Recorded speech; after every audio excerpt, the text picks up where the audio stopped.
I've been interested in painting waterfalls for quite some time, in part because I think they're just beautiful, and in part because I like the challenge of the stark light shapes against the very dramatic and deep uh, dark shapes, and the balance of warm and cool colors. So, on a recent road trip south, where I was visiting a bunch of plein air events, I learned that there were a lot of waterfalls in the mountains of Georgia near Blue Ridge, Georgia, north of Atlanta. In fact, the organization provided a map locating about 10 waterfalls. So I set up along a road and did the first watercolor, which in some ways I think is the most successful.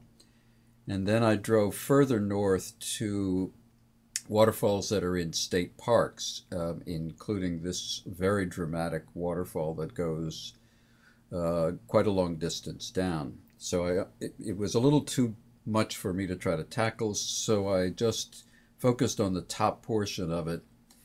And I tried using a kind of a softening technique to get the sense of rushing water. That is, I took a dry brush and lifted some of the white and rubbed it around and softened it and kind of blurred the edges, and it made a more effective look for the waterfall. My technique was really much the same as it always is, which is that I draw the shapes out first, or the edges of the shape, with a thin mixture of paint.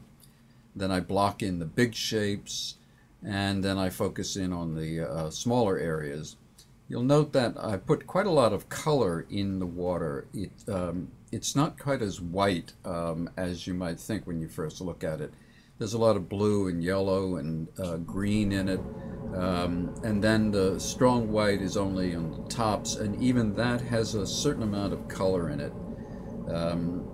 This last one in Crabtree Falls was particularly interesting because of the very deep dark patterns, and the fact that the water crashed against the side of the waterfall and then kind of changed its direction, which I thought made it an interesting composition.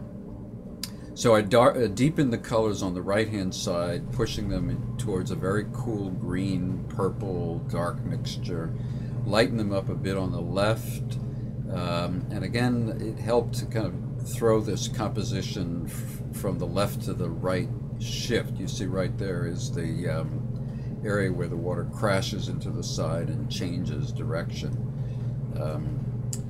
I tried to indicate a little bit of the waterfall way up on the top. Mostly what I was painting was the lower portion of the falls. And I added a tree over on the right-hand side, mostly because of to add a directional force, something that would emphasize this kind of curving motion in it. I've painted a number of other waterfalls, including this very well-known waterfall on the Massachusetts-New York border called Bash Bish Falls, which was painted in the 19th century by a lot of well-known American artists. And I've done other falls as well. It's a fascinating subject for me.